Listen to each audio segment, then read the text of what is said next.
And now, ladies and gentlemen, from the heart of the Inland Empire, right here in sunny Southern California, it's Robert Cardoza Live, where we talk about politics, money, and you. This is the intersection of business and politics. And now here's your host, Robert Cardoza.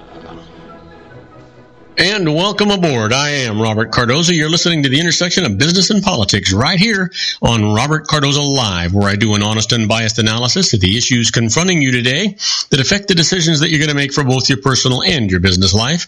I come to you every Monday through Friday on Spreaker Radio, Roar, 1776 Radio, and MyCast Live Radio from 3 p.m. to 5 p.m. Pacific Time. Also on 405 Media Radio every Monday through Friday from 6 a.m. to 7 a.m. Pacific Time. And then we're on the Pundit Press, PNN Talk Radio, and SHR Media Radio with the Conservative Syndicate every Monday and Friday from 3:30 p.m. to 4 p.m. Pacific Time, in addition to countless terrestrial stations worldwide.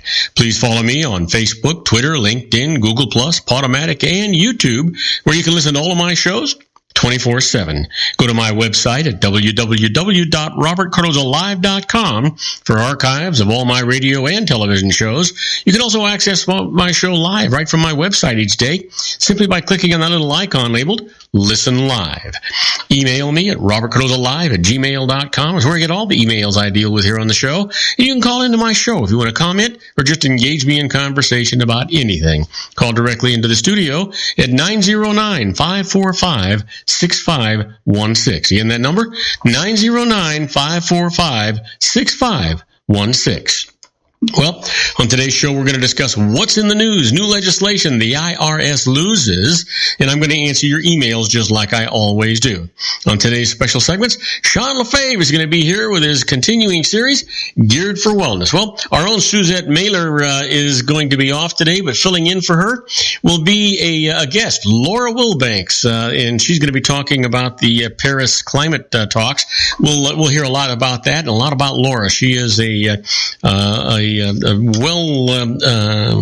educated lady with regard to the climate and recycling, and we'll talk to her at some length here. But right now, I want you to stand by for news. But first, I want you to know that at 3:03 p.m. Pacific Time, it's currently 58 degrees here in the heart of the Inland Empire in sunny Southern California. Well, you know what? I'm going to give you the news, but I want to capsulate this for you so that I can give you just a little bit of a lot of what's going on, because there's just no way we can cover it all. But that way we can give you an idea, and then we'll get more in depth right after this. Here's the 10 things that you need to know for Tuesday. Your daily look at late breaking news, upcoming events, and the stories that will be talked about all day today and tomorrow.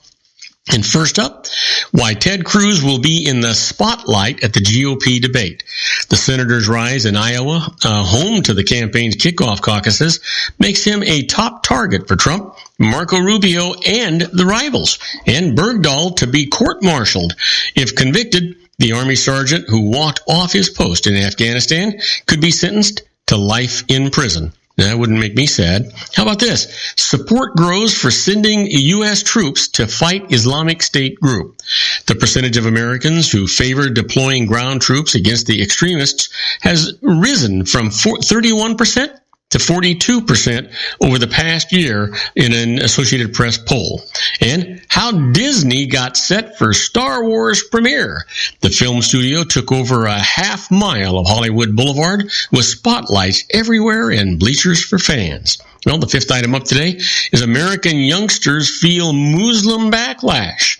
Parents say their children hear comments, see hateful bumper stickers and T-shirts, and have had friends abandon them because of their faith. Well, what Obama sees as an important part of a legacy. He's counting on the Global Climate Accord to allow him to leave a lasting imprint on this planet. And from Egypt, no sign of terrorism and deadly crash of a Russian jet in the Sinai. The preliminary findings conflicts with Russian, U.S., and British beliefs that a bomb on the aircraft probably was to blame. And the United States to require drones to be registered. The move comes at a time when the Federal Aviation Administration is receiving more than 100 reports a month about drones flying near manned aircraft. And Bill Cosby fires back. The entertainer countersues 7 women, saying they made false accusations in their lawsuits against him. And finally, Pete Rose's bid for reinstatement to baseball fails. Commissioner Bob Manfred says Rose hasn't quit gambling and would be a risk to the sport's integrity if he was allowed back in the game. Can you imagine that? All that trouble, all that work, and he still hasn't quit gambling? You know what? If he doesn't change his ways, then he doesn't deserve to be recognized, I guess. Well, you know what? But his accomplishments were his accomplishments. His punishment seems a little severe, considering some of the other people that you see in sports today. Well, let's get a little more in-depth. You know, storm drops up to 2 feet on Colorado. 425 flights have been canceled. A powerful late autumn storm dumped up to 24 inches of snow in Colorado mountains today before barreling into the plains, prompting airlines to cancel 425 flights at the Denver airport and leaving hundreds of miles of highways slippery with snow and ice. The snow tapered off today, this afternoon, I should say, as the storm moved northeast, leaving behind drifts up to 4 feet high. It's going to be western Nebraska's turn next. National Weather Service meteorologist Todd Danker said it's going to end up eventually in Minnesota. It was the first big storm of the season for most of Colorado and Utah. Schools closed in some towns in at least 4 states. Well, you know what? Let's see. What the heck is coming up next here? Why can't I get this thing? Let's try. There we go. New York and Los Angeles schools received the same email threat. LA cancels classes. The nation's 2 biggest school systems, New York City and Los Angeles, received threats of a large-scale attack today with guns and bombs, and LA reacted by shutting down the entire district, while New York dismissed the warning as an amateurish hoax and held class as usual. Boy, that's gutsy. The showdown was a rare example of big city closing its entire school district because of fears of an attack. The decision also reflected lingering unease in the aftermath of the shooting that killed 14 people at an office holiday party less than 2 weeks ago in nearby San Bernardino. In Los Angeles, the threat came in the form of an email to a school board member. Authorities in New York reported receiving the same generic email that was sent to other cities around the country. They decided there was no danger to school children, while Mayor Bill de Blasio concluding the threat contained nothing credible. It was so outlandish, he said. New York Police Commissioner William Bratton agreed, quipping that it looked like the sender of the threat had watched a lot of Showtime terrorism drama Homeland. Well, you know what? If you're going to make a mistake, let's make a mistake in favor of the kids. Wouldn't you hate to have that not be a mistake? And these guys took that action. Wouldn't it have been better off to close the schools, find out for sure? Then even if nothing happened, nobody got hurt. But if something did happen, nobody got hurt. Now, don't go away. When we come back, we're going to talk about the latest. Freddie Gray jury ends the day without a verdict, and I'll tell you all about it right after these brief messages. So please don't go away. If you want to increase your client base and sales, then consider this, the Relationship Building Network at RBN. Given the current economic conditions and challenges, we all need to work smarter, make smarter decisions, invest our hard-earned dollars where it'll yield the best return for our investment. Many business professionals claim that the most effective networking group in Orange County is RBN. No other networking group or organization can offer what RBN offers. Make every year your best year. Join RBN and start reaping the benefits today. You know, nearly 3,000 businesses have joined RBN and experienced those benefits. Why join RBN? It's one group. It's one membership. It's no renewals. It's all through Orange County. RBN is a freestyle networking group. No mandatory attendance, no restrictions, no rules, and no penalties. Call them at 949-830-5776 or go to their website at rbninfo.com. That's 949-830-5776. If you've ever dreamed of having your own business to make your life secure, you know Water's Edge Wineries might be just the ticket. In 2004, their founder, Ken Leinberger, created the first winery franchise in California. It was a new concept with all of the functionality of a traditional winery, but without the vineyards. They purchased high-quality grape must from one of the largest winemaking companies in the world. Then they craft each wine carefully and bottle it right at their location. The winery was built to satisfy consumer demand for wine by the bottle and by the glass, but still kept the element of allowing customers to bottle their own custom vintage. Now, They're opening urban wineries across the United States under the brand Water's Edge Wineries. If you've ever dreamed of owning your own winery, it may be in reach right now through Water's Edge Wineries. Just give them a call at 909-468-9463, extension 700. That's Water's Edge Wineries, 909-468-9463. Have you ever found yourself caught between a rock and a hard place? The law offices of Blomberg, Benson, and Garrett might be just the answer for you. The attorneys of Blomberg, Benson, and Garrett have been serving the Inland Empire since 1989. They're dedicated to the aggressive litigation of civil, criminal, and real estate matters. Over the years, they have recovered tens of millions of dollars for their clients. The firm's practice specializes in litigation of personal injury, accident, slip and fall, real estate, and criminal law cases. The firm provides clients with the care, accuracy, and dedication of experienced attorneys. Blomberg, Benson, and Garrett is located at 10300 4th Street, Suite 150 in Rancho Cucamonga, California. They've been providing the Inland Empire residents with outstanding legal services for over 25 years. They look forward to providing you with aggressive legal representation. Call them at 909-945-5000, where you can talk to a person, not a machine. That's 909-945-5000, the law offices of Blomberg, Benson, and Garrett.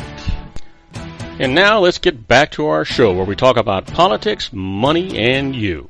And I am Robert Cardoza. You're listening to Robert Cardoza live on the street at the intersection of business and politics. And we're talking about news. The latest, Freddie Gray jury ends the day without a verdict. The latest on the trial of a Baltimore police officer who's charged with manslaughter in the death of Freddie Gray, a 25-year-old black man who was injured in the back of a police transport van. A Baltimore jury has ended its second day of deliberations without a verdict in the manslaughter trial of a police officer charged in the death of Freddie Gray. The jurors will resume their work tomorrow. They went home today after 8 hours of discussions that proved so difficult at one point. They told Circuit Judge Barry Williams they were deadlocked. He told them to keep deliberating. It wasn't clear if jurors were stuck on one or more of the four charges. Officer William Porter is charged with manslaughter, assault, reckless endangerment, and misconduct in office. He's the first of 6 officers to stand trial on charges stemming from Gray's arrest and death from a broken neck. Man, just it gets worse and worse, right? I just can't imagine anything else going on there. How about this? Saudi Arabia creates Islamic bloc to fight terror groups. Projecting its ambition for regional leadership, Saudi Arabia said today it has lined up most of the Arab world, NATO member Turkey, and several African and Asian countries behind a vaguely defined Islamic military alliance against terrorists. The move allows the kingdom, which follows a deeply conservative interpretation of Islam, to cast itself as a leader in the fight against extremism. But absent from the alliance are the Shiite-led countries of Iran and Iraq, as well as Syria, whose government is backed by Tehran. And that omission raises questions about whether the 34-member bloc is primarily intended to present a unified front against extremists or to also serve as a Sunni deterrent to Iran, Saudi Arabia's main regional rival. Well, we'll see what happens with that. And nobody, I think, we have all these experts that don't appear to know anything. That's where I'm coming from. Well, Assad can stay for now. Kerry accepts a Russian stance. U.S. Secretary of State John Kerry today accepted Russia's long-standing demand that President Bashar Assad's future be determined by his own people as Washington and Moscow edge toward putting aside years of disagreement over how to end Syria's civil war. The United States and our partners are not seeking so-called regime change, Kerry told reporters in the Russian capital after meeting President Vladimir Putin. A major international conference on Syria would take place later this week in New York, Kerry announced. Kerry reiterated the U.S. position that Assad, accused by the West of massive human rights violations and chemical weapon attacks, won't be able to steer Syria out of more than 4 years of conflict. But after a day of discussions with Assad's key international backer, Kerry said the focus now is not on our differences about what can or cannot be done immediately about Assad. Rather, it is on facilitating a peace process in which Syrians will be making decisions for the future of Syria. Well, you know what? Whatever works, I think, is what's got to happen around here. How about this? 30 lives extinguished, but no regrets. A killer story. The killer says he disappeared. A man for the first time at age 20, 9 years later. He says he has eliminated 30 people, maybe 3 in error. He sometimes feels sorry about the work he does, but has no regrets, he says, because he is providing a kind of public service, defending his community from outsiders. Things would be much worse if rivals took over. A lot of times your neighborhood, your town, your city is being invaded by people who you think are going to hurt your family, your society, he says. Well, then you have to act. Excuse me. You have to act because the government isn't going to come help you. He operates along the Costa Grande of Guerrero, the southwestern state that is home to glitzy Acapulco, as well as to rich farmland used by to cultivate heroin, poppies, and marijuana. Large swaths of the state are controlled or contested by violent drug cartels that traffic in opium paste for the U.S. market, and more than 1,000 people have been reported missing in Guerrero since 2007, far fewer than the actual number believed to have disappeared in the state. Wow. Can you imagine? And we think we got it bad? Well, we do have it bad. How about this? Yemen peace talks are underway as fighters ignore a ceasefire. The United Nations brokered peace talks between Yemen's internationally recognized government and Shiite rebels opened today in Switzerland, with expectations for a deal low as fighters on both sides failed to honor a week-long ceasefire in some parts of the country. The truce, scheduled to start at noon today, was meant to give the warring factions a chance to find a solution to the conflict that has engulfed the Arab world's poorest country.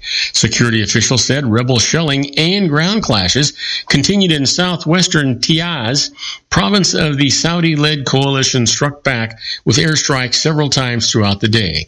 Yemen has been torn by fighting, pitting the rebels known as Houthis and army units loyal to former President Ali Abdullah Saleh against forces of the international recognized government, which is backed by the Saudi-led coalition and supported by the United States, as well as southern separatists, religious extremists, and other militants. Well, the United Nations closes the books on a decade-long nuclear probe of Iran.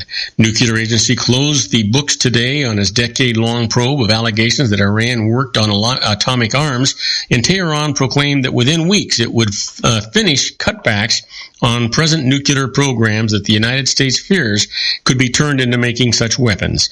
The probe had to be formally ended as part of a July 14th deal between Iran and 6 nations that involves the removal of economic sanctions on Tehran in exchange for its commitment to crimp its nuclear program. A resolution was approved by consensus of the 35-nation board of the UN's International Atomic Energy Agency. The move means that some questions about the alleged weapons work may never be resolved. Before the resolution's adoption, agency head Yukiya Amano told the board that his investigation couldn't reconstruct all the details of activities conducted by Iran in the past. Now, do not go away when we come back. Yep, my favorite part of the show, the IRS loses, and I'll tell you all about it. First case up is transfers of property were not to evade tax. Tell you all about that right after these brief messages. Please don't go away. Isn't it time to shine the spotlight on your expertise? The Interview, starring you. Here's your chance to capture 5 minutes of fame with The Interview. This isn't just any interview. This is your opportunity to showcase your expertise and position yourself as a trusted expert in a one-on-one video interview hosted by Robert Cardoza, host of the nationally syndicated show Robert Cardoza Live, and powered by AHA Studios. What is it? A professionally recorded video for your use. Robert Cardoza interviews you on the set where he records his show. Professional interview showcases your expertise and value, shot in a state-of-the-art studio. And what's in it for you? Gain credibility as an expert, earn the trust of your target market, educate in a way that intrigues your audience, gain a powerful marketing tool that offers dozens of uses, website, video sharing sites, social media, email, DVDs, direct mail, lobby video, resumes, profile building, all that kind of stuff. Association with the nationally syndicated celebrity. That's right. And let's talk about AHA Studios. AHA is a strategic marketing firm that leverages the powerful in visual persuasion to help your business create powerful messages that connect with your target market. AHA ventures way beyond strategy, delivering the marketing collateral you need to start driving a new business through your doors. AHA has a full-service, in-house, state-of-the-art production studio to bring your messages to life using video. Discover how to make the interview work for you. Call 949-831-2222. That's 949-831-2222. AHA Image Studios Incorporated. Dr. Stephen Tidwell, General Family Dentistry in a caring, personalized environment. Here at Dr. Tidwell's office, we are dedicated to helping you keep your teeth healthy. We are a state-of-the-art dental practice that still believes in traditional values, such as excellent customer service and individual attention. We have a special welcoming offer for you for just $39, a complete exam, personal consultation, professional cleaning, and all necessary x-rays. That's a $266 value for $39. Dr. Tidwell has 2 convenient locations and experienced staff to provide you with professional care and personal attention that you deserve. Call today. Don't delay. A great smile another day. Call 909-944-7308. That's 909-944-7308 for Rancho Cucamonga or San Bernardino. Joel Saltzman is Dr. Wireless. He has turned his considerable expertise into consumer credit risk and wireless security into a highly specialized independent web-based consulting enterprise targeting consumer credit risk analysis and wireless transactional security and monitoring. He works as a wireless analyst, veteran independent agent, and consumer liaison for most wireless telecom carriers and equipment manufacturers. For more than 20 years, corporate and private clients and media audiences have counted on his unvarnished advice while weighing the technology, performance, and cost differences between Sprint, Nextel, AT&T, Verizon, and T-Mobile. Joel specializes in setting up mobile wireless hotspots to be used for disaster preparedness, business continuity, and mobile wireless merchant processing solutions. Call Dr. Wireless at 310-400-4900 or go to his webpage at drwireless.com. Again, call 310-400-4900 or his webpage at drwireless.com. You'll be glad you did. And now, back to our show.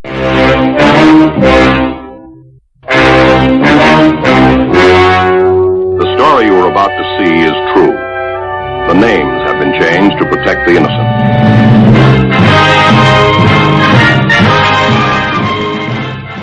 Oh yeah, here we are, my favorite part of the show, the IRS loses. And you know what? Let's just get right to it. First up, transfers of property were not to evade tax. Let me tell you about it. David Jones owed back taxes to the IRS when he transferred a home that he owned to his mother and a warehouse that he owned to a corporation that he also owned. Now, 6 years later, he declared bankruptcy and sought to have his still unpaid taxes discharged. Now, the IRS said that the transfers were an attempt to evade tax collection, making his taxes non-dischargeable. So he went to tax court. This is what the judge said. Jones explained that he had purchased the house for his mother to live in and that she had, in fact, made all the payments on it. Similarly, he had purchased the warehouse for his business's use, and it always had been operated by the business. So the transfers did not have a tax avoidance purpose, and his taxes are absolutely dischargeable. And that's exactly what you would expect, right? Sure, of course you would. Any reasonable person would, but then the IRS is, one, not a person, and two, not reasonable. How about this case? The IRS loses. Theft loss is deductible when reasonably certain. Now, a couple was victimized by a jewelry scam that cost them several $1 million. Complicated lawsuits and insurance claims resulted, lasting several years. They claimed a theft loss deduction, but the IRS disallowed it, saying that the couple was entitled to no deduction until the year in which all of their claims for reimbursement were resolved and their last recovery efforts had concluded. They protested, went to court. This is what the judge said. The IRS is wrong. A theft loss is deductible when reasonably certain, so the couple could take the deduction in portions over multiple years as the probable outcome of their various reimbursement claims became apparent. See? Let me give you one more. The IRS loses. Driving to jobs away from home is deductible.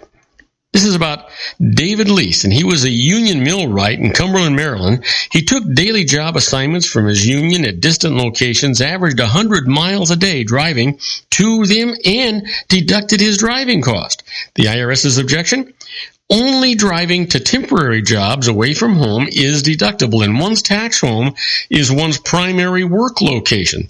Since Lease didn't work in Cumberland, it wasn't his tax home, so he couldn't deduct driving from it to distant jobs. This is what the judge said. Lease had long worked in Cumberland until the jobs there had grown scarce, and that made it his tax home. Each of the distant jobs that he traveled to was temporary, so his driving to them, you got it, absolutely deductible. Now, you've heard me talk about being a fly on the wall when the IRS is doing stuff, right? Well, that's where we're at right now when we talk about this segment, Inside the IRS.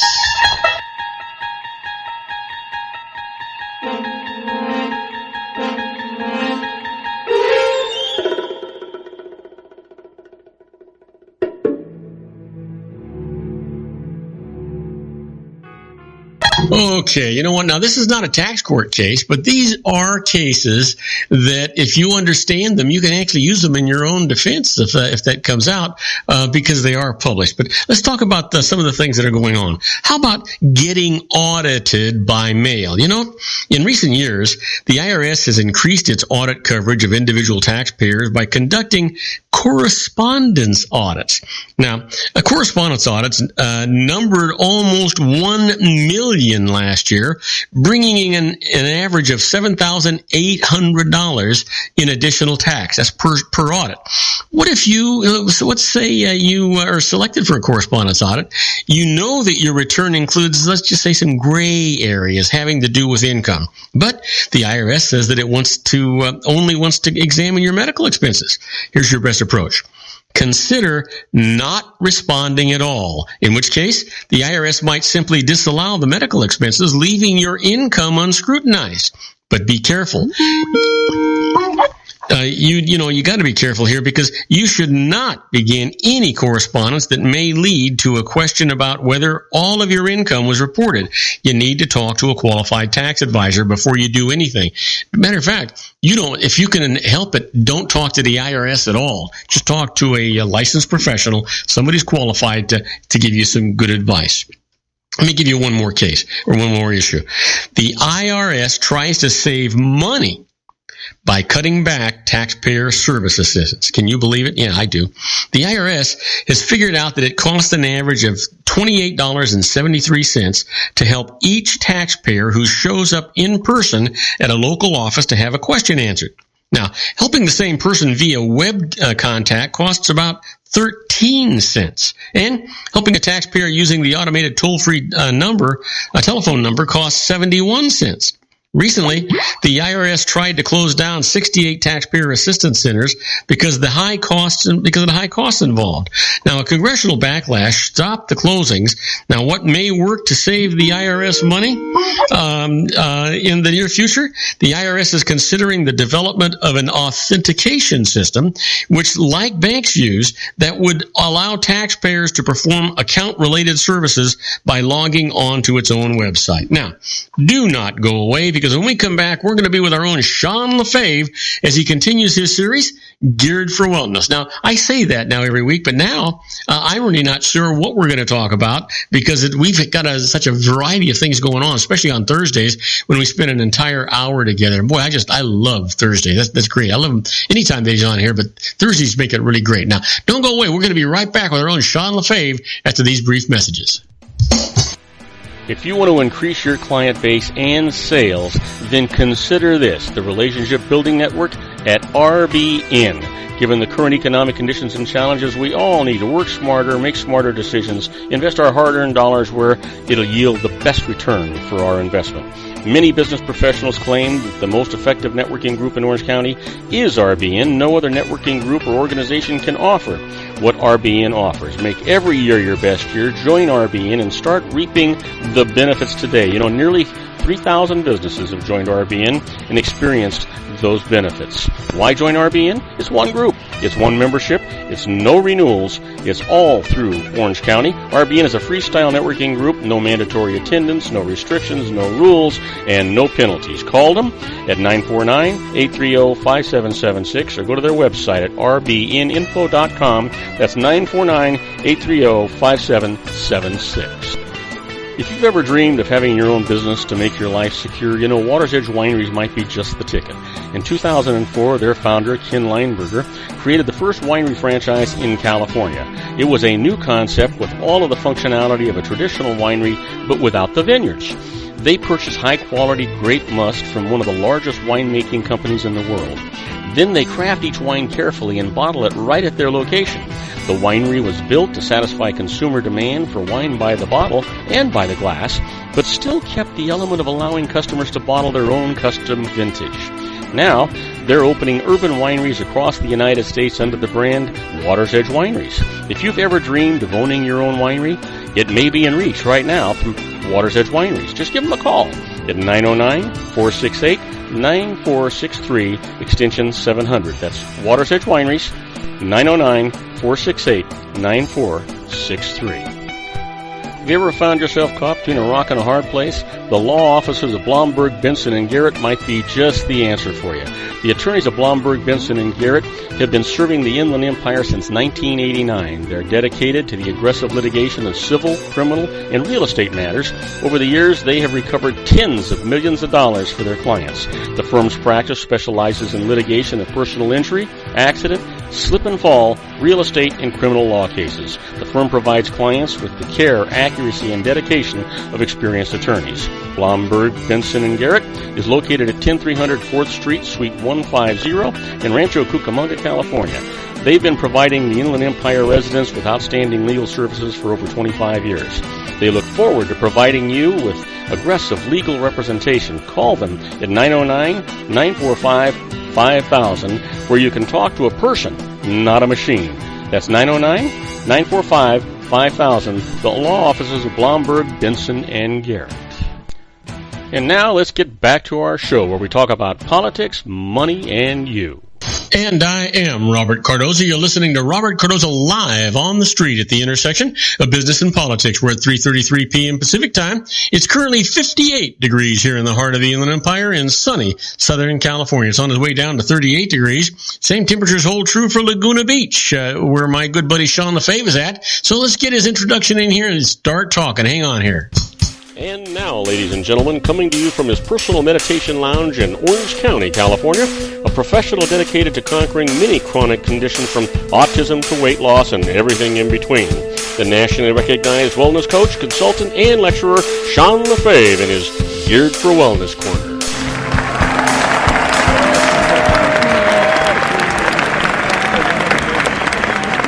Hey, Sean, welcome aboard. Hey, you going to stay with me now? It looks like you hung up on me 3 times before you decided to hang in here. Sean! Hey, Sean, are you there? Sean LaFave. Hey, you know what, Sean? Can you hear me? Sean, I'm not getting you. Hey, Sean, I'm not getting you. You know what? He's actually trying to reach me, but he's not... For some reason, he's not getting to me. Let me see if I can't. I don't know what's going on here. Everything seems to be working. I don't know why he's not getting in. I'm going to try and give him a call and see if that works. Let's try this. Hey, Sean, you there? Hey, Sean, you there? Sean. There we go. Sean. Hey, Sean, you there? Hello? Hey, Sean, you there? Sean, can you hear me?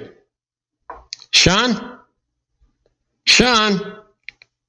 I don't know what's going on here. Let's you know what I'm going to do? I'm going to try and get Sean on his regular. I don't know what the heck's going on with this doggone thing. We haven't had any problems, but let's see what transpires here. Let me try it that way and see if that gets him.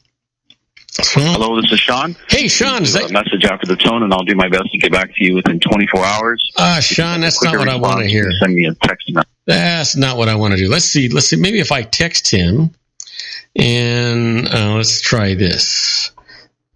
Let's see.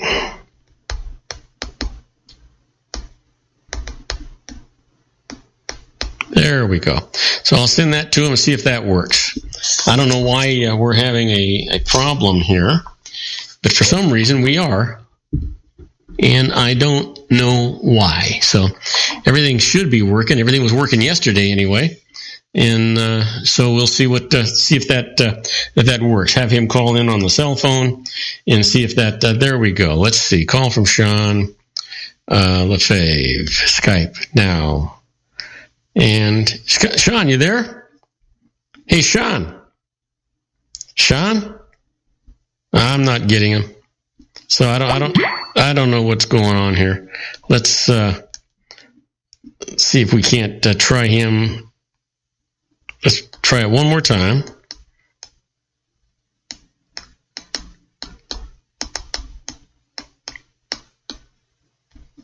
Let's try that. We sent it off to him, and I'm getting messages from him. I just don't know why this is not coming through on my phone. So it should be. There shouldn't be any problems here, and everything is plugged in properly. Hey, Sean, you there?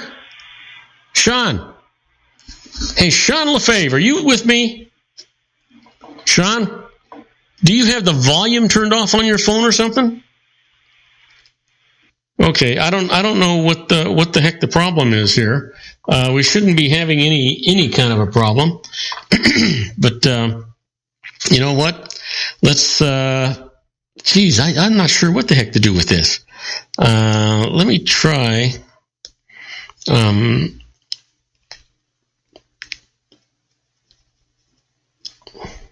Let me try this. Sean, are you with me? Hello, Sean. Sean Lefebvre, are you there? Sean. Hey, Sean. Sean Lefebvre, are you with me?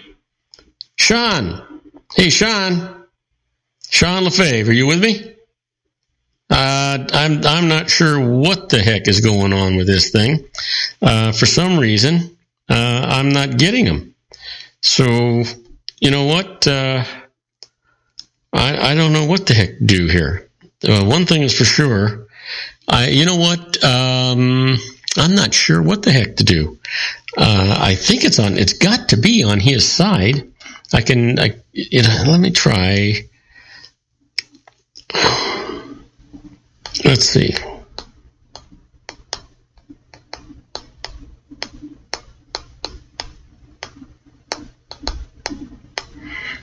Let's try that. Okay. Because I know his calls are getting through.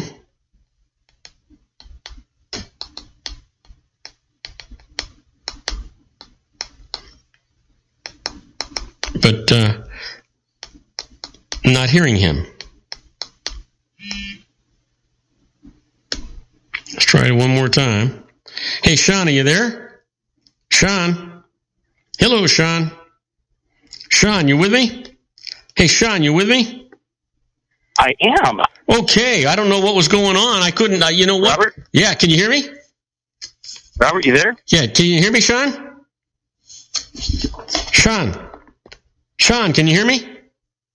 I'm here, Robert. Okay, now I can hear you through my speaker, but I'm not getting you through my main system. Hang on. Okay, right. Okay, can you hear me, Sean? Sean? Hey, Sean? Sean, can you hear me? Can you hear me, Sean?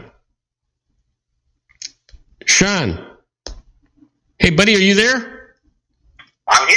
Okay, I'm getting you over the speaker. There's something going on with my phone. I don't know what it is, but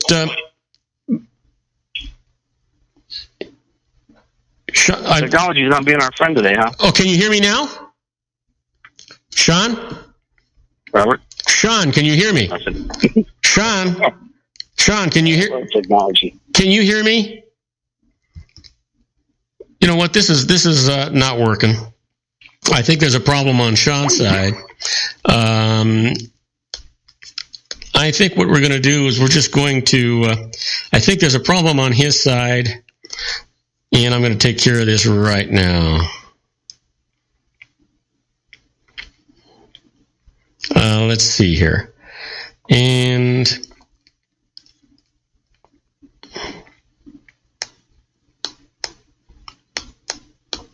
got that on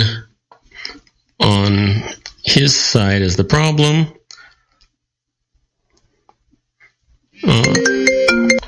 Hello, Sean. Are you there? Sean. Hello, Sean. Sean Lefebvre, are you there?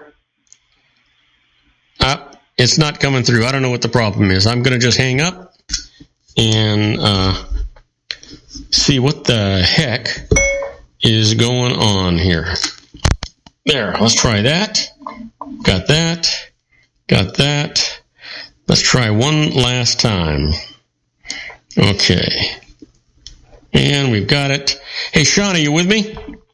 Yeah, I'm here. Okay, you can hear me. Okay, I don't know what's going on. We were, I have no idea what the hell was going on. The phone would ring. I could hear you talking. You couldn't hear me. The speakerphone, there was all kinds of weird things going on. So all I can do is apologize to you for that. And well, that's okay.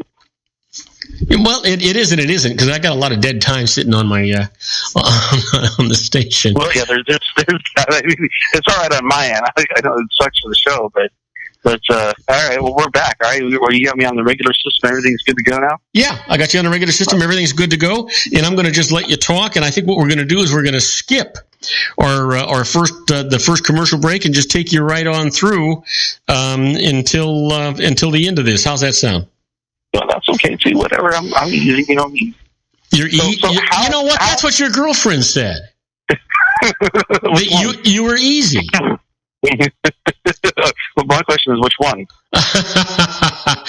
Well, I'm not. Can you count them on? Can you count them on one hand, or do you need both hands and your feet too? Yeah, exactly.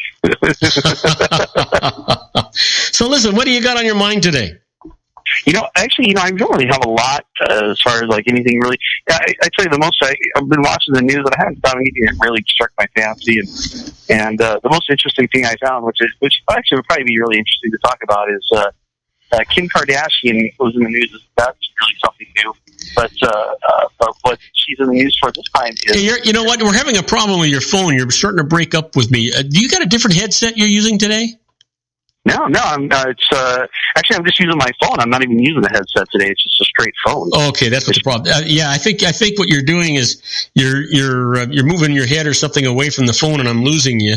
But you came in strong right there. Okay, well, I'll hold still. I'll be a statue for the rest of the show. Okay. So I want you to go back as you were talking about what your girlfriend was saying about you, and I found that kind of interesting. So, Kim Kardashian is in the news, and that, of course, again, that's nothing. Wait a minute. Yeah, you're going to try and convince me that your girlfriend is Kim Kardashian? Well, you got to start somewhere. Does she know it? No, but she will. She's a little slow to catch up. That's all. I like Chloe. Honestly, I like Chloe better than Kim, so I go for Chloe first before I went for Kim. But Chloe doesn't realize it yet either, but she'll get there. Okay, so Kim go ahead. Where is this headed? So Kim Kardashian, well, we're talking about health, right? Oh, yeah. And like I said, I don't really have anything specific planned. Well, today. that's good, because if you're talking about Kim or Khloe Kardashian, the health you're talking about is a heart attack, for God's sakes, if they ever came over and smiled right at you. Well, exactly. So Kim, though, she just had a baby, right? And how on earth did that happen? Well, she's got this husband named Kanye, who is just kind of he's just obnoxious, but apparently they, I don't know, they did their thing one night 9+ months ago, and there's a little baby. So she is, and they want to use the term eating, but she's not really eating it, but still we'll call it eating it. She is eating to stay healthy, to fight postpartum depression. She's eating her placenta from the birth. Oh, wait a minute. You just turned my stomach. I knew that this one would get you. Oh man, this should be on Bizarre Foods with that guy that does Bizarre Foods that eats weird things all over the world. Now they've done that before. There are places you can actually go get that where they'll like cook it up. But what she did was she actually had it ground up, dried up like beef jerky, if you will, and then ground up into like a powder, and then put in pill form. So she takes the pills. So she still gets the health benefits from the placenta, but she doesn't actually eat the placenta. She actually had it dried and then ground up into a powder. You know what? I thought I had a strong stomach until just about 2 seconds ago. But now she's taking it, and she says it's made a whole difference in the world. She hasn't suffered from any type of depression. She says her energy level is great. She feels wonderful. What she should have done is when she expelled the placenta, just put it right over the top of her head and cinched it. Well, the placenta has it's got all of her hormones built into it. It's got all kinds of nutrients built into it. It is genetically DNA and genetically engineered for her and that baby, and it is meant to keep them both healthy. And so the question is, why not? It's something that culturally has been done for, I would say, thousands of years in what we would call, more underdeveloped nations. This is not a new practice at all. It's something that's been done for a very long time. It's well documented. I don't know that I don't know if I've ever brought up something you just didn't have a comment for. Oh, I have a lot of comments. I just can't say them on the air. And I'm going to tell you, this one here, you're going to, again, I did the same thing. I didn't eat it, but when my son was born, we actually took his placenta, we dried it, ground it into a powder, encapsulated it, but we gave it to him when he was sick. And what makes you sure that that's not what made him sick? It made him healthy. He never was sick for more than a day. He never had an ear infection. He never had any type of bronchial issues. He was a What bug could live? When I say he got sick, I mean he was fighting off, someone else's cold that came around him. What bug could possibly live with that crud? Huh? I said, what bug could possibly live with that crud? Well, that's the whole point. Is it's got natural antibiotic and antiviral properties built into it, because that's what it's designed to do. The placenta is designed to kill bacteria and virus so that they don't invade the baby while the baby's in the womb. So the baby has a sterile environment to live in. And so the theory is, it's chock full of this stuff. Why not use it after the birth too? And those who use it will tell you their children are super, super healthy. I don't know too many women who do it the way Kim Kardashian is, but most people I know use it for their child. But I have known, in some cultures that the mom will actually eat they'll eat it like after the fact. They'll even cook it up or something like that. But because of all of the health properties, it's very healing. I love how I just kind of stumped you on this one. You just don't really know where to go with it. I don't know where to go with this. It's a very different approach to health. And I'll tell you, the first time I considered that, I wasn't sure what to think, but I read up on it and I thought, okay, it sounds like it makes sense. And like I said, my in-laws would come over to visit. They'd bring their sick kids, and you'd have placenta eating parties.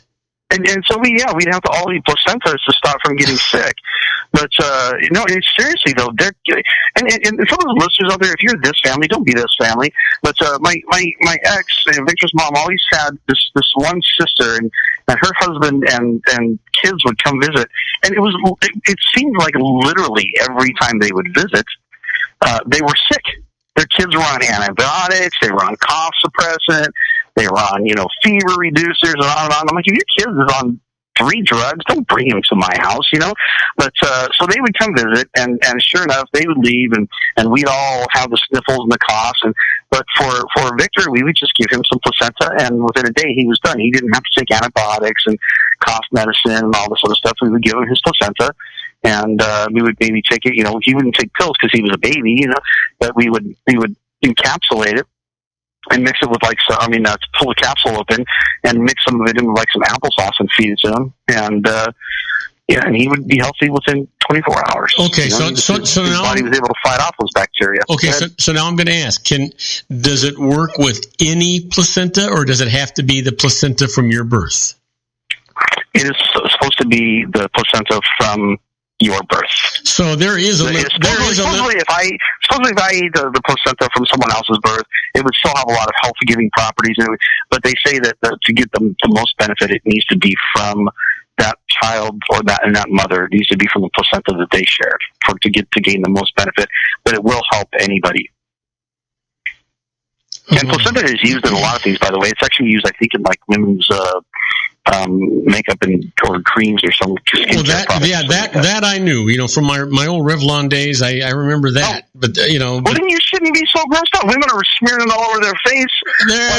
You know what? We could sell women anything if we told them it was going to make them look like Barbara Hutton and make them look like movie stars. But they're just rubbing it on their faces. That's something else from putting it on the outside or putting it on the inside.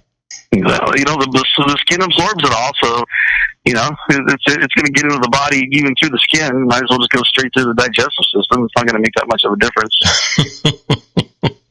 so, yeah, you even know about this stuff, and you're surprised. You used to sell it.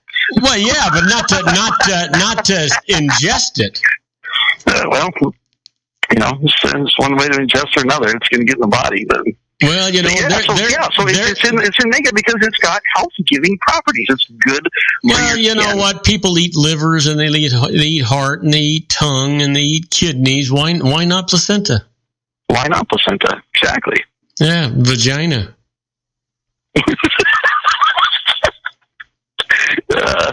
Absolutely. I hear it's done. You hear it's what? I hear that's done. That it's done? Sure. People eat vagina.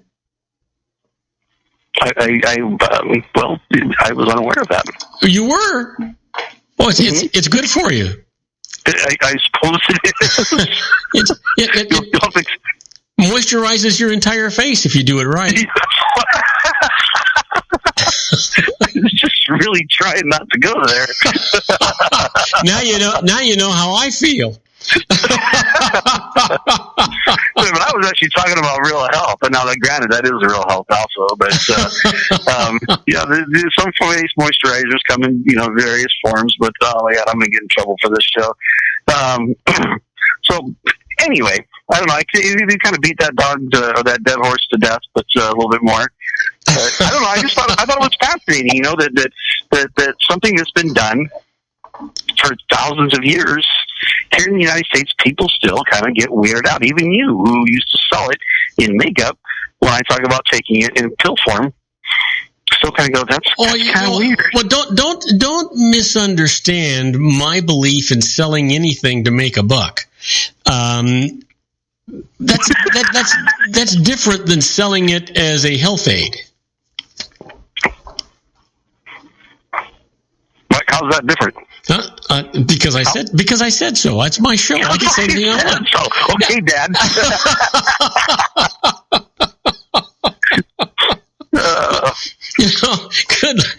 Good Lord. You know what? I happen to agree with you. How's that? Thank you. Yeah. All right. Because I can't think of anything that I could say to disagree with you. It does what you say does have a sense of logic to it.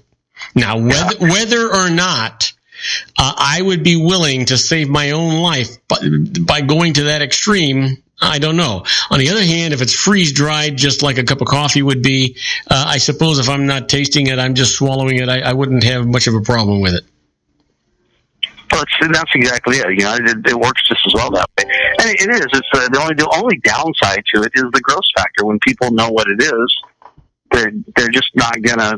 They don't want to touch it. And you're right. How is that any different than a liver? Matter of fact, when Victor was born, I think we talked about this before, but I caught him myself, and he was born on our bed, and it was an absolutely fantastic experience. Anyone out there who's potentially interested in becoming a dad, who don't already have children or hoping to, I would strongly recommend looking into the option of a home birth, or at least being in a setting that allows the dad to be the person who's there that actually receives the child, that catches the child. Because I can tell you that I've done some really cool stuff in my life, but there's nothing I've ever done that was more. I don't think I'll ever do anything that will ever be more cool than that. That would be more of an awesome experience. And it was amazing. But then the liver came on the liver. Now we're talking about the liver. The kidney, now I can't even say the placenta came out. It looked like a liver when it came out. Man, you were getting deep there for a minute. Yeah, I was. But the placenta came out, and I no one had told me about that part. That all of a sudden that she's going to have contractions, and this flap, her liver just comes out, and that's exactly what it looked like. I literally looked at it, and I was like, why did her liver just fall out? And I had forgotten about the placenta. No one really forewarned me about that, and so that kind of threw me for a loop. But we did. We took it and wrapped it up in some cloth and saved it. And another cool, interesting part that people don't realize is when a child's born, the doctors, they immediately tie off and cut the umbilical cord. 20 seconds. Yeah, and the reason is because the transfer of blood continues back and forth from the child to the placenta after birth. It continues transferring back and forth, and they say that right after birth, there's blood is being pulled from the body, from the baby, into the placenta. And so you have less of a chance of there being too much. It's actually worse to cut the umbilical cord with too much blood in the baby than it is for the baby to be born. Here's the deal. We are out of time, thank God. Oh, and thank God. And Thursday, we're going to solve world problems and stay away from these sexual fantasies that you've been having today. I thought this was a fun show. I want to talk about placentas more when we come back. Maybe we'll talk about fecal transplants next time. You know what? I'll come more prepared next time. Anyway, Robert, I can't. It was fun. Yeah, well, yeah, for you. All right, buddy. Hey, have a great evening. Make everybody happy and make everybody safe, and we'll talk to you on Thursday. Thanks, Robert. We'll talk to you soon. All right, Bye. buddy. Take care. Now, don't go away. When we come back, we're going to be with our fill-in for Suzette Mailer today. We're going to be with Laura Wilbanks, and you're going to love it. We're going to talk all about the Paris climate meeting. We'll be right back. If you want to increase your client base and sales, then consider this, the Relationship Building Network at RBN. Given the current economic conditions and challenges, we all need to work smarter, make smarter decisions, invest our hard-earned dollars where it'll yield the best return for our investment. Many business professionals claim that the most effective networking group in Orange County is RBN. No other networking group or organization can offer what RBN offers. Make every year your best year. Join RBN and start reaping the benefits today. There we go. You know what? I think what I'm going to do is we're going to continue talking. I'm going to wait for my next guest to come in. I'm having some board problems today, commercial problems. I don't know why I'm having those problems, but hopefully everything else is working, and we'll get this thing cooking. So we'll see what the heck happens. For some reason, the audio on my on my board is not working properly, and I don't understand why. Just all of a sudden, we having a couple of problems. So there we go right now. So what we're going to do right now is I want you to know that at 3:59 p.m. Pacific time, it is currently 58 degrees here in the heart of the Inland Empire in sunny Southern California, on its way down to 36 degrees. And filling in for our own Suzette Mailer today is Laura Wilbanks. And Laura has a degree in marine biology and is a serious environmentalist who's living her own dream. Her preferred form of transportation is a bicycle, even when shopping for groceries. She's an expert on recycling and has managed recycling facilities. Today, Laura's going to talk to us about the Paris Climate Agreement. Hey, Laura, welcome aboard. Thank you. Good to be here. We're having a few glitches and I don't know what's going on with the board today, but I'm happy that I've got you on. You called in just in time because I've been ad-libbing through the commercial time, and I'm running out of things to say. So I am so happy that you are here on board and everything seems to be working. Good. Well, I think that it's a mixed bag that we got out of the Paris talks. There's some wonderful things, but... Well, before you get to the Paris talks, I heard a story today, and I just need you to expand on it. A little bird told me that, besides your preferred form of transportation being a bicycle, you rode a bicycle all the way down from Washington State through California into Gilroy and beyond. You want to tell us just a little bit about that trip? Well, that was when I was a younger person, and I had been backpacking with a friend in Washington State, and I rode my bike from Seattle to my home here in Long Beach. Boy, how long did that take you? Well, it was 30 days of riding, and I took 2 stops to visit friends along the way. Wow, 30 days? So did you camp out? Yes.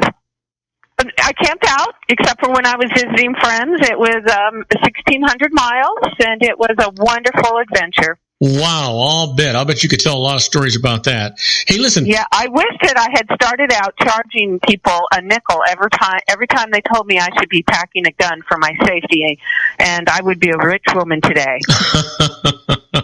So listen, I'm intrigued by the Paris climate meetings that were taking place, and I've been told by Suzette that you were really up to date on what was taking place in those meetings and the advances that let's say most likely will come as a result of it. You want to update us on what's going on there?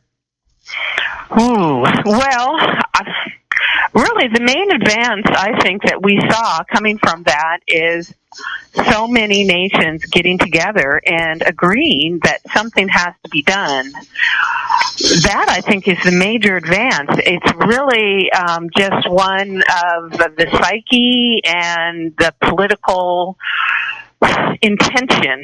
Even, unfortunately, I wish there was more will there, but...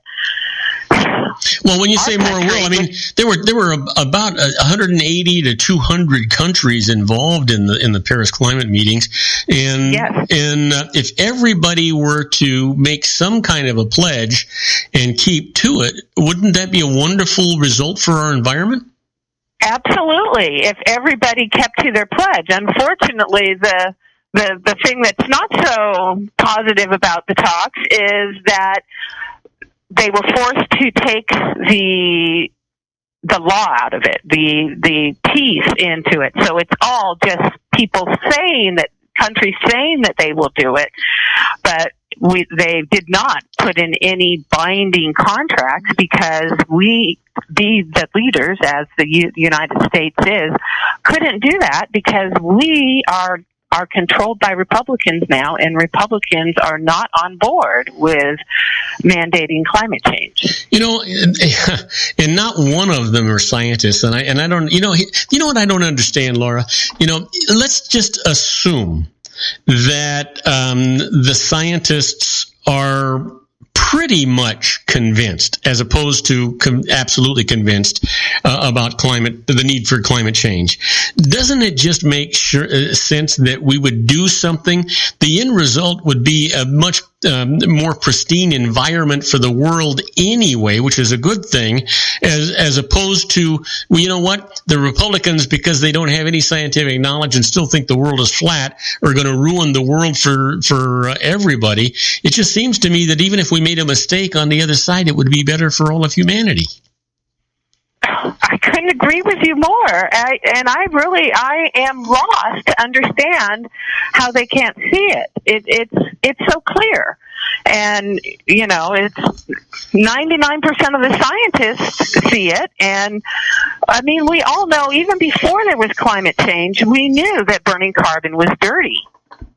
And that's... we have been dealing with pollution for decades before we had that, and we've done a good job at mitigating those. But the CO2 is still coming out, which is causing the climate change. Well, I remember years ago, back in the 60s, I was getting a pilot's license out of Long Beach, California. And when you would take off in a small private plane, you'd get up to about 2,000 feet. And then you'd get above that inversion layer in what they used to call smoke and haze, which was really, smog.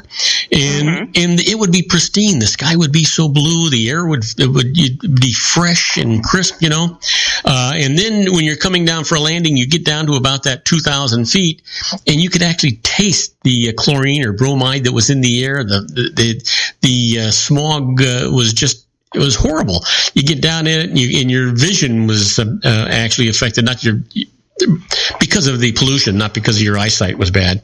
And nothing like I understand it is in Beijing, though. Well, yeah, and then later on, as I was flying, eventually, when you took off, you had to get up to about 6,000 to 7,000 feet before you got above that smog layer.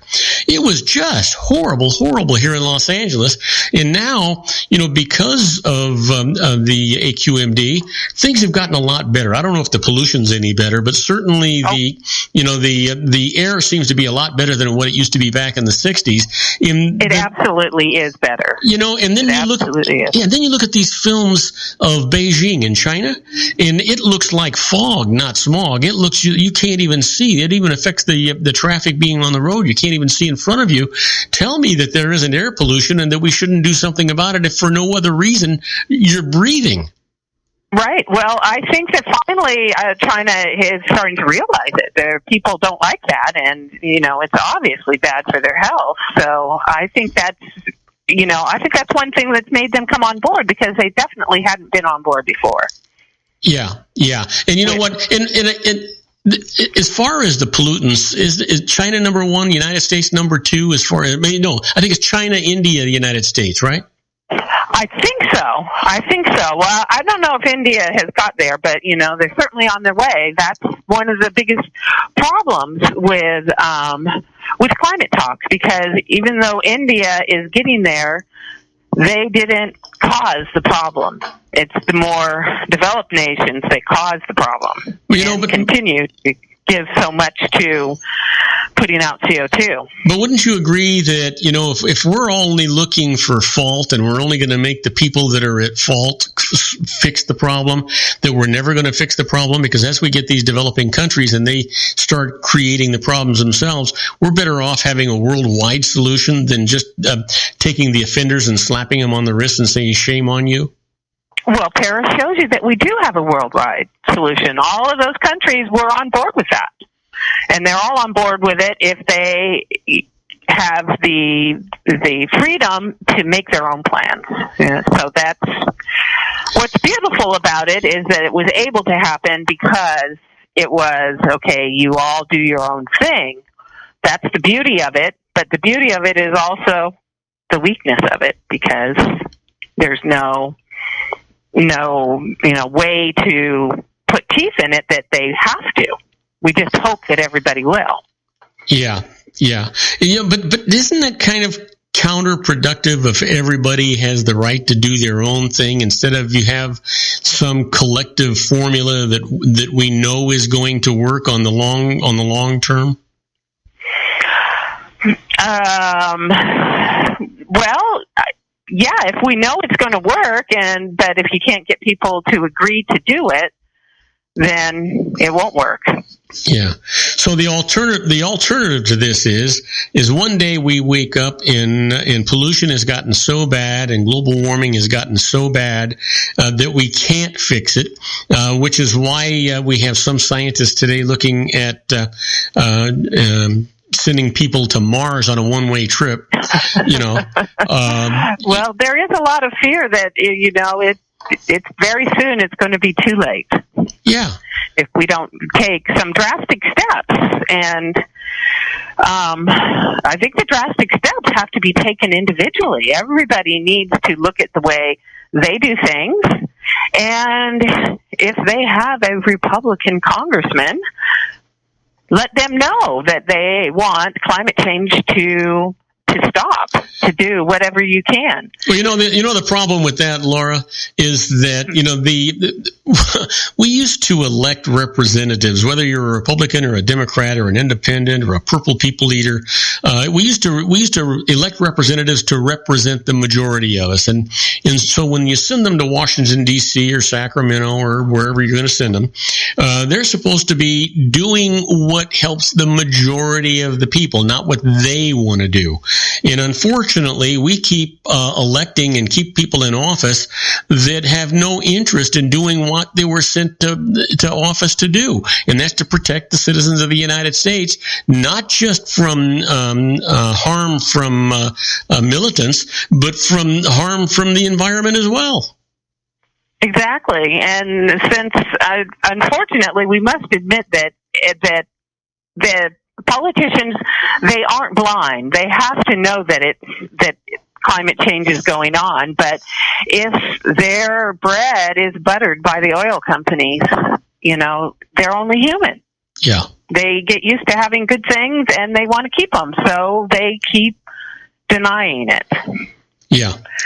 It just, it just irritates me to no end how thick some people's heads can be and how reasonable it is. Unreasonable it is. It just seems to me. Did you go into a tunnel there? Yeah. It just seems. Hello? Can you hear me? Hello, Laura. Are you there? Laura. Hello, Laura. Laura. Are you there? There's some. Are you there, Laura? Are you there, Robert? Are you there? Hello, Laura. Yes. Can you hear me? I'm here. Oh, okay. Yes, I can hear you now. Yeah, I don't know what the heck's happening. We're having some problems here with the boards today, and I'm not sure I know. With the technical end of things. Yeah, and it looks to me like everything is working, but I don't know what happened here. In any event, it just seems to me that it's so intractable that people would have such a closed mind that they're not worried about the people they represent. And I think this becomes this world issue becomes a political issue, and it shouldn't be. No, it shouldn't be, but it is, and unfortunately, politics has always been like this. I don't think there's anything we can do about the fact that power corrupts. Yeah, money corrupts, and the oil companies have the money, and they just keep corrupting people, and they're only human. Yeah, people that are corrupted. So it's a really, really hard problem, and there's been answers. And unfortunately, I don't think we've found the answer that works. So there was the Paris climate talks really a bust? It really didn't accomplish anything because nobody's got any muscle to make them comply? I don't think so. I don't think it was a bust because you had so many people agreeing, and I think that eventually many things like this adding up, the people that are denying it are going to have to take their head out of the sand and notice that everybody else thinks that it's a problem. Everybody else thinks that something has to be done. I mean, they can just, when the wave gets so big, it's going to have to take them with them. And I think that this is the start of the ball rolling, and it's really going to get things moving. And Suzette just sent me some things that I thought were very positive, that recently there has been a Republican congressman who floated the idea in Congress of having a carbon tax instead of EPA climate regulations. And personally, that makes sense to Republicans because they've always said to make it in the market. And if he could convince other Republicans to do that, that would be the answer. Because if you make it too expensive for people to use, then they'll use less. Well, I think that, it makes a lot of sense what you're saying, but the problem is going to remain that Republicans, the last thing they want to do is raise taxes. I know, but yes, but this did come from a Republican. Well, Yeah, well, the Republicans now, I'm not sure what a Republican is. You look at the matter of fact, the debate today, it's gonna show us that there are probably 13 or 14 different platforms for being a Republican, because these guys all believe in something different and a different way of getting there. I'm not sure what a Republican really is, except for two or three, platform items.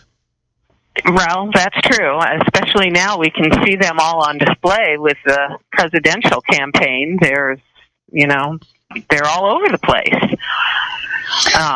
Wouldn't it be terrific, Laura, if we could have how we used to have a world court, or we still have a world court, actually, but wouldn't it be wonderful if we had a world legislature, a world court that set the basics down, the minimum standards that all countries, all societies had to meet, and that they would police it with some kind of muscle that they would have. And these would be minimum standards that they would control the United States, Europe, Australia, China, all of Asia, all of it. I'm thinking that the only way you're going to solve these problems is to have a world court that has authority over everybody in this particular area. Well, couldn't that be part of the United Nations? Just to have their arm that gets some power and can say those things. Yes. If they would concentrate on the environment, which they don't seem to be able to be effective on anything. True. But at least we have the Pope on our side. Yeah. Now that's got to be a good one. Well, you know what? Yeah, absolutely. The interesting thing is that some Republicans in Congress, as a matter of fact, some Democrats as well, I shouldn't just pick on the Republicans, I guess, were saying, he's the Pope, he's the leader of the Catholic Church, he's not a scientist. And that's not true. He absolutely is a scientist, and he's degreed and very knowledgeable about the environment. And so, when they say that he doesn't know what he's talking about, they're wrong. They ought to be looking in the mirror if they want to see somebody that doesn't know what they're talking about. Well, that's absolutely right. He does know what he's talking about, and he also has a lot of sway because of who he is, regardless of what he knows about science of climate change. Well, I'll tell you what, he sure stopped everybody in the United States during his visit. I don't know how many hours of television we had. It had to be 48 hours, maybe more of constant television during his visit. And whether you were Catholic or Protestant or Baptist or Hindu, made no difference what you were. People were crowding the streets to see this man and to hear what he had to say. And I didn't see anybody try to embarrass him in any way. No, it's because there is a huge amount of respect for him, and for him to speak out about that and actually do it in his own deeds. That Popemobile was some little teeny, gas miserly car. So, he's leading the way in a wonderful way. I found it really interesting that he was in that Fiat. It's a small little, it looks like a little bug, type thing.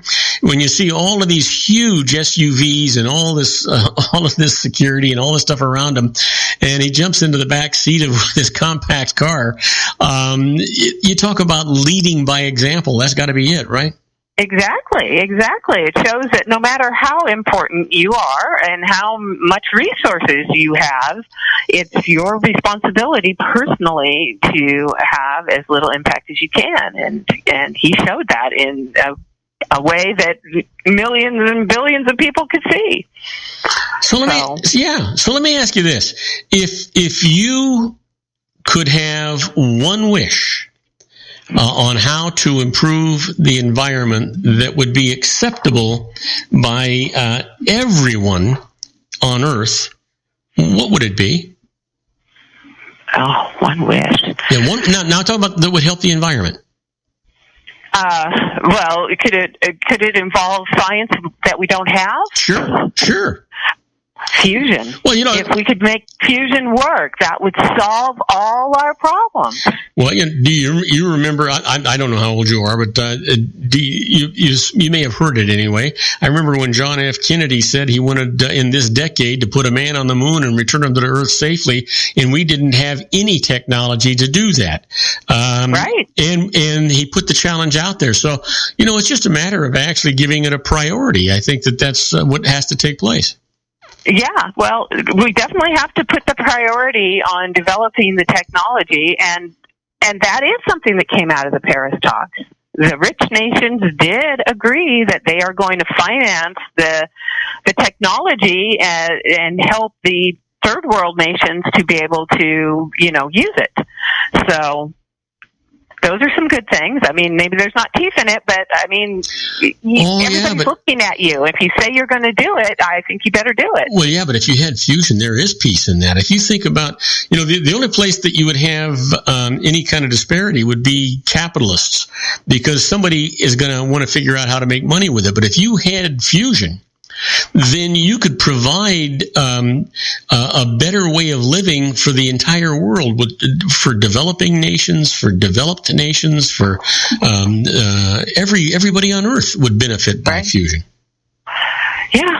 Although, I don't know. The last I've heard, it's nowhere in the near future. But no. Yeah. I mean, I think isn't the Hadron Collider and stuff that's working for technology that could help us get there. And then the other one would be if we could find a way to make nuclear benign with the side products, which they actually have it. They actually have a new modality for nuclear power that is safe, and the resulting waste is not as toxic and is used for other purposes, so that it consumes itself. So you don't have these hundreds of thousands of years that you have to put this stuff away and pollute the earth with. I was talking to Suzette's husband, Ray, who's very knowledgeable in that area. And there's so many, Laura, there are so many technologies today that are not being developed because the kingpins with all the money can't figure out a way to make money with it. Yeah, well, that's a problem when everything's driven by if I can make money, and if you can't, you're not interested. Yeah, that's definitely a flaw of capitalism. Well, one of the things they could use. Have you heard of wave technology for energy? And they're talking about the wave technology off the coast, and it's using currents. And so basically, you can put these. They already have the technology for it. One plant under the ocean can, and it's not very large, and you put it in. It's under the water, so you wouldn't even see it. It's not dangerous. It would produce enough power. If you had 10 of them off the coast, it could produce enough power to power the entire United States, all the households. So think about all the oceans that we have. We have that technology already. Why we don't use it? Because Southern California Edison and Con Ed and all the rest of these electric companies don't know how they're going to be able to charge for that when the actual product is being produced by the ocean that we already own.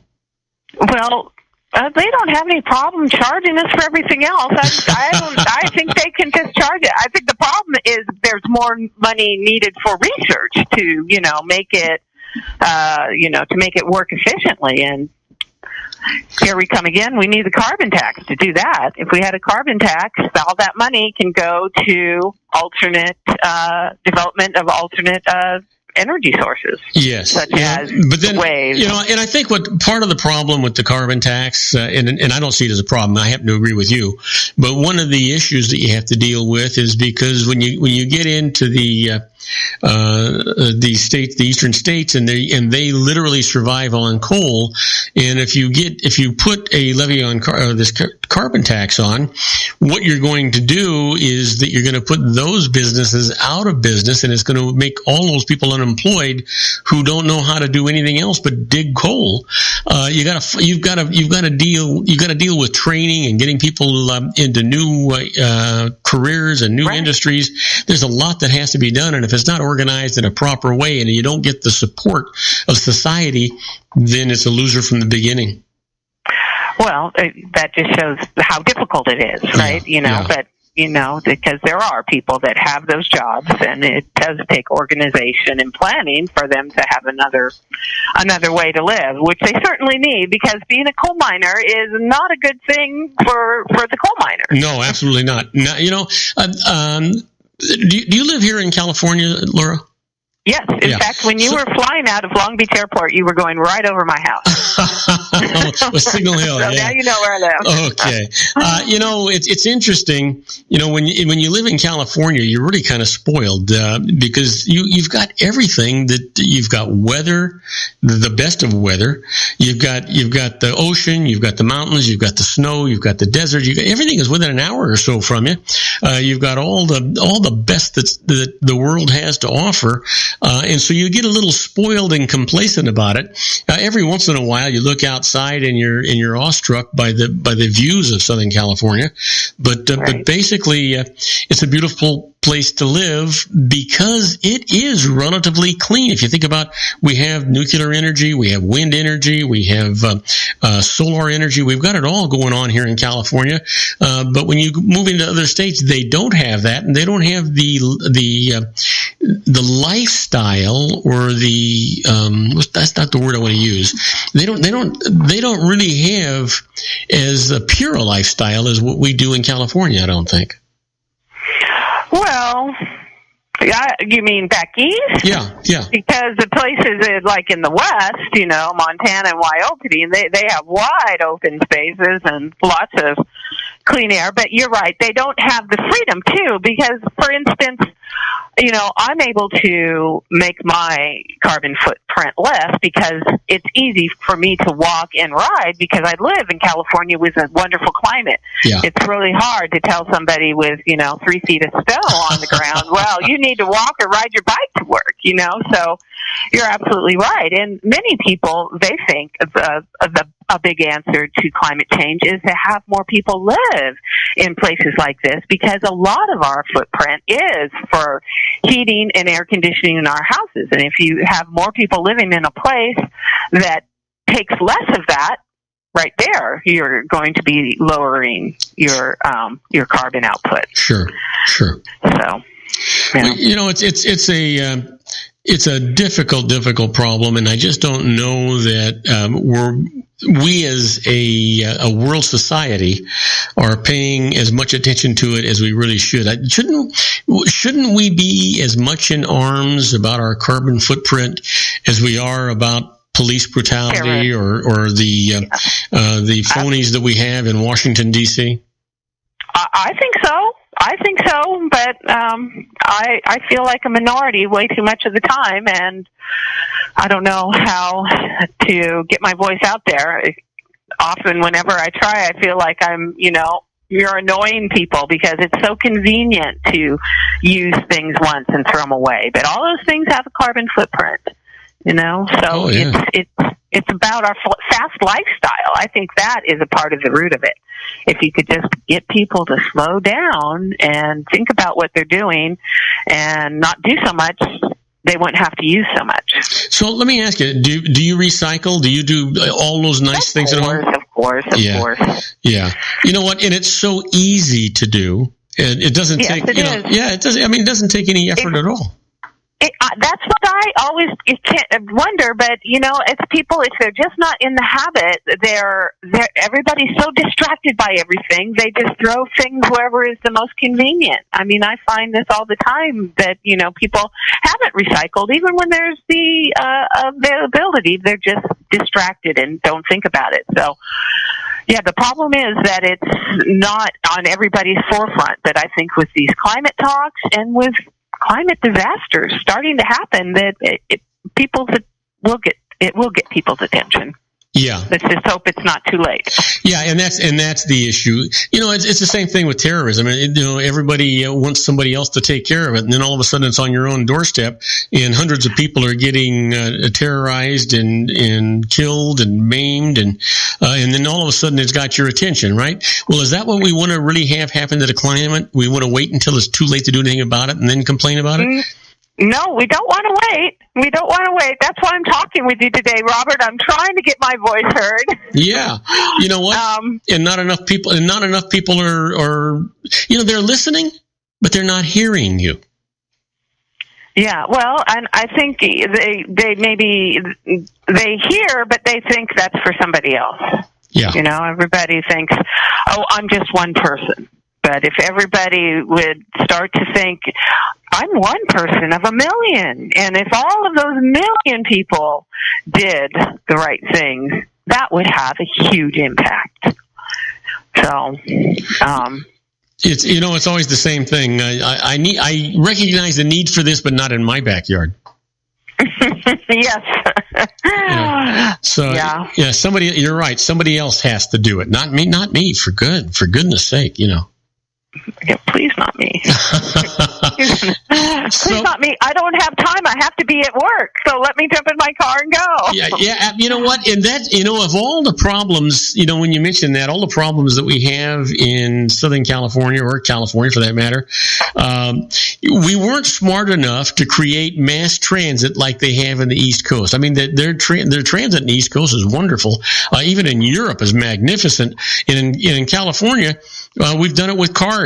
We did have it, and the oil company took it out. The old red cars, right? The red street cars? The old red cars, we had that, but they took it away from us, and, we are working slowly to replace it, but, and it's getting better, but still not enough people are willing to use it because, they think they can get there quicker with their car, or they don't want to carpool because, well, I might want to leave, 16 minutes before they want to leave or after they want to leave, so...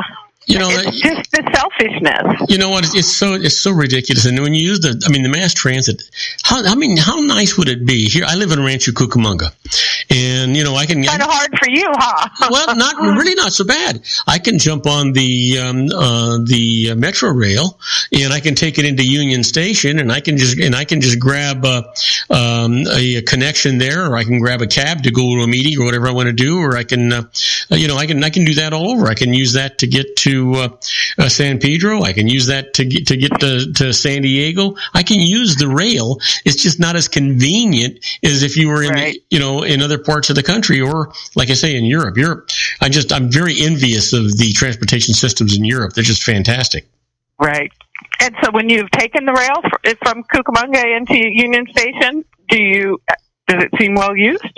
Well, now I have to admit I've never done it. But I need to do it simply for no other reason. I'm one guy. I can't get into the carpool lane. I'm stuck in traffic. It takes 2.5 hours to get into LA. If I get on the Metrolink, I can work. I can watch my iPad. I can read. I can do all kinds of things and leave the driving to the guy in the front, right? It's a wonderful thing that they have back east. In fact, my brother-in-law just moved here from New York, and he commuted to, New York City on a train, and so he was used to doing his work on the train. Now he has less of a commute, but he has to drive a car. Yeah. And he, really resents that. Luckily, he drives a Tesla. Well, you know what? Even if you think the East Coast, a lot of people are most people, New York City, most people don't even own cars. They might, if they want a car for something, they might rent it for a weekend. Otherwise, if they're going to someplace, Washington D.C. or wherever they're going to go, they get on the train. And and that's how they, what? Heck, are you kidding? It costs more money for a garage in New York than it does for parking. Yeah.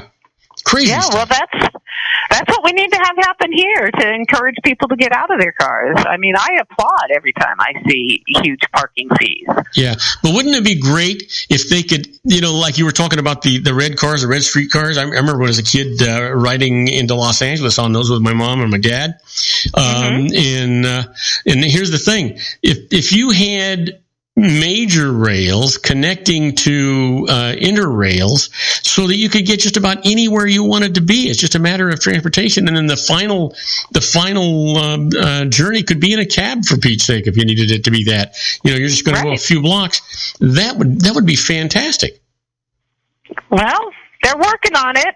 Working on it. Let's hope that they keep making progress. Well, did you see? I forget where it's at, and they're experimenting with pod travel. I don't know if you saw that in the news or not. And these pods will hold 2 people at a time, and you can take this pod and it'll take you anywhere you want to go. And it works almost like a metro, like a sky rail. Is it on a rail? Yeah, it's on a rail, but it hangs from the rail, and it's in a pod, and you just tell it where you want it to go, and the computer automatically takes you there. And it's just fantastic. It works like a luggage, like the luggage at the airport works. They put all the luggage down, and the computers already knows what plane that luggage has got to go to. That would be a great thing. Yeah, it'd be great for the environment. That sounds like a whole system that we don't have yet, unfortunately. Well, the technology is there, and they're experimenting with it. And I wish I could give you more information on it but I'm old and I forgot. I know how that is. That happens to me all the time. So listen, we've got about a minute and a half for you to make any pitch that you want to make. Well, my pitch is to ask anybody that's listening to think if they can think of any way to decrease their carbon footstep.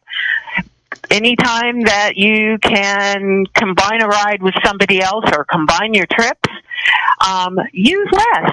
Don't use that bottled water.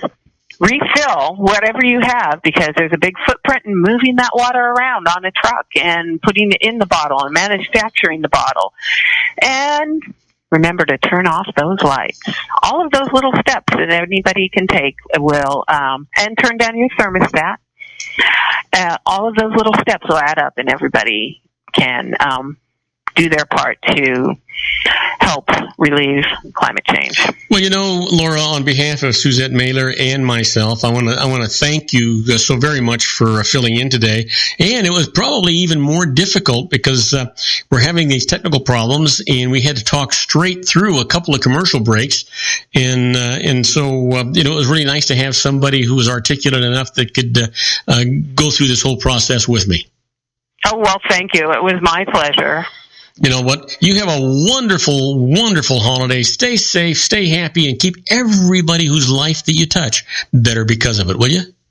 I will, and the same to you, Robert. Thank you. Now you have you have a good one, and you take care.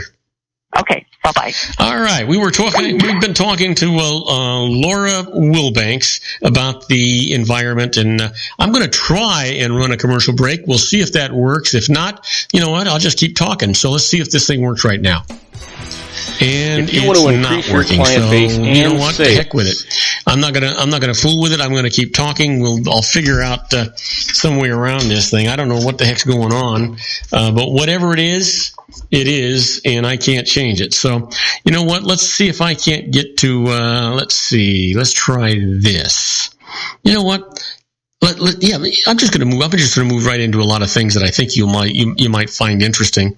And if I can get my computer to pop up, why am I having so much trouble these days? I don't get what's going on. There we go. You know what? Let's talk about the Harvard Business Tip for the day. And the management tip today is ease the transition to managing former peers. So let's talk about that. You know, being promoted into a manager position is exciting, but it can be awkward if your new team is made up of your former peers. When you're promoted over people who have always been friends, or rivals for that matter, the power relationship is inevitably altered. Here's how to ease that transition. First of all, meet with each team member one-on-one. Individual meetings let you personalize your message and be more candid than a group setting allows.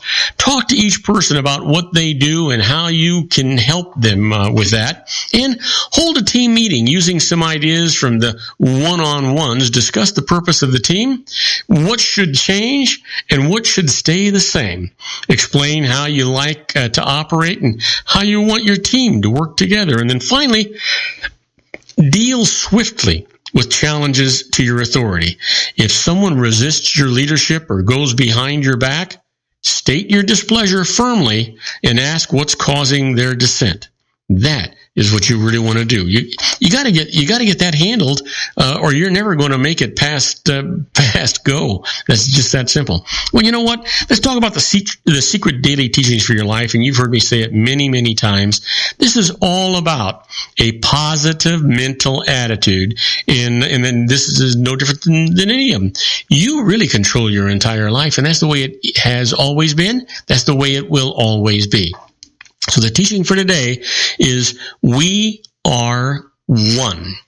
We are all connected, and we are all part of the one energy field, or the one supreme mind, or the one consciousness, or the one creative source. Call it whatever you want, but we are all one. So you create the atmosphere. And it just happens. I'm telling you, that's exactly what happens. Well, you know what? Let's do the birthdays for the day. I haven't got the music. I don't know what's going on with this board, but we'll see what's going on a little bit later. But right now, today is the birthday of a guy that was born in 1892. He died in 1976. He was an industrialist and a founder of Getty Oil. Also, an avid collector of art and antiquities. His collection formed the basis of the J. Paul Getty Museum in Los Angeles. Happy birthday, J. Paul Getty. Well, here's an American actor that was born in 1949, well known on the series Miami Vice, and husband of actress Melanie Griffith. Happy birthday, Don Johnson. Well, Adam Brody was born in 1979, actor on the Gilmore Girls, and his role as Seth Cohen on the O.C. Brody also plays drums for the big band, or band Big Japan. All right, so what's happened today in history? In 1939, Gone with the Wind received its premiere at Lowe's Grand Theater in Atlanta, Georgia, United States of America. And in 1941, the American Federation of Labor adopts a no-strike policy in war industries. And then finally, in 1973, John Paul Getty III, grandson of American billionaire J. Paul Getty, is found alive near Naples, Italy, after being kidnapped by an Italian gang on July the 10th, 1973. Well, the quote for today comes from Suzanne Gordon, Lonely in America, 1976. She says, "To be alone is to be different.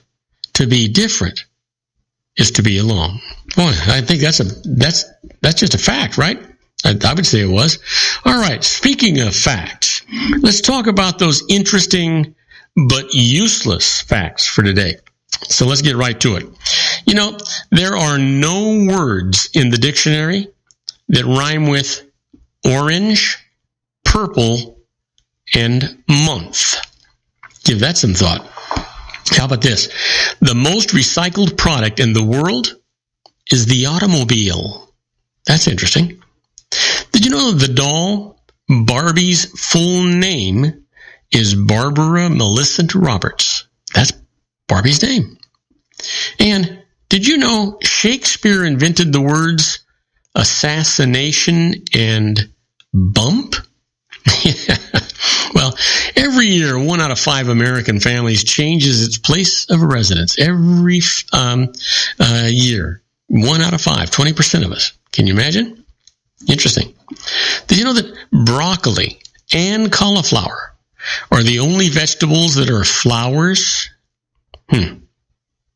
Seems okay to me. You know, the infinite sign is called a lemniscate. Lemniscate. Easy for you to say. How about this? Did you know lemons contain more sugar than strawberries? They're tart, but I guess more sugar. Give that some thought. Did you know you forget 80% of what you learn each day? Now that, my friends, is a scary thought. Did you know turtles have no teeth? They got a beak. And an electric eel can produce a shock of up to 650 volts. And that's underwater. That's not good news, folks. That's not good news at all. How about this? Hawaii is the only U.S. state that grows cacao beans to produce chocolate. Hawaii. There you go. And the human head weighs 7 pounds. Well, I don't know. I've seen some heads are bigger than others. I guess that'd be an average, huh? You know, more than 99.9% of all animal species that have ever lived on Earth were extinct before the coming of man. Now, that is something to think about. Well, let's see. Oh, here's one. Did you know that McDonald's sells more than 75 burgers per second? Wow. Per second. Add those up. And baby kangaroos are known as, joeys. And Judge Judy, do you know what? She makes $45 million a year. Wow. Isn't she glad that she's the TV judge? I would think so. And the Taj Mahal in India is perfectly symmetrical, except for one thing. The two tombs inside are not equal in size. This is because the male tomb has to be larger than the female tomb. There's a thought for you. Well, you know what? Let's get this down. I'll do a couple more. The hardest bone in the human body is the jawbone. And finally, the Black Hole, 1979, was Disney's first PG-rated movie. Now, there is something for you to think about. Well, you know what? Let's get right into the emails for today. And basically, I'm just going to get right into them. I've been talking straight for about 2 hours here, and we're going to see what the heck's going on. And we might shut down just a little bit early. My first email today comes from Sam Salaz from Gloucester Point, Virginia, and he talks about loss carry forwards. And he writes, 2 spouses have separately owned investments but file joint returns. One spouse incurs a very large loss, creating a large capital loss carry forward. Before it's used up on their joint returns, that spouse dies. Can the surviving spouse continue to use the loss carry forward in later years? Well, Sam, answer to your question is no. The IRS position is that only the taxpayer who sustains a loss is entitled to take the deduction. So when an individual incurs a big loss before marriage or on separately owned investments during marriage, he or she can deduct a resulting loss carry forward on joint returns during marriage. But when that spouse dies, the carry forward dies too. The surviving spouse cannot continue to use it on future returns filed as a separate taxpayer. So, that's just the way it is going to be. So, how about this one? Next email comes from Dan Sharif from Sterling Heights, Michigan, asking about depreciation recapture, and says, I intend to convert a building that I own to business use and then sell. If I take depreciation deductions for it, I'll have them taxed back to me when I sell the building, and I might be in a higher tax bracket then. Can I forego the depreciation deductions? Well, you know what, Dan? Your tax bracket doesn't really matter. When you sell a property for a gain, previously deducted depreciation is taxed back, but at a maximum 25% rate. The problem with not deducting the depreciation is that the tax code says gain on a property sale is computed counting depreciation allowed or allowable. So even if you don't take the deductions, gains computed as if you had done that. Now, take note, for property acquired after 1980 and before 1987, special rules apply. So go to IRS publication 534. That's depreciating property placed in service before 1987. It'll give you some special rules for you to deal with that. And let's talk about the next email comes from Cade Smith from San Jose, California, asking about cash from overseas and writes, my parents live in a foreign country and want to make a large gift to me to help me get started here in the United States. Must international payments of more than $10,000 be reported and taxed? Well, that's a good question, Cade.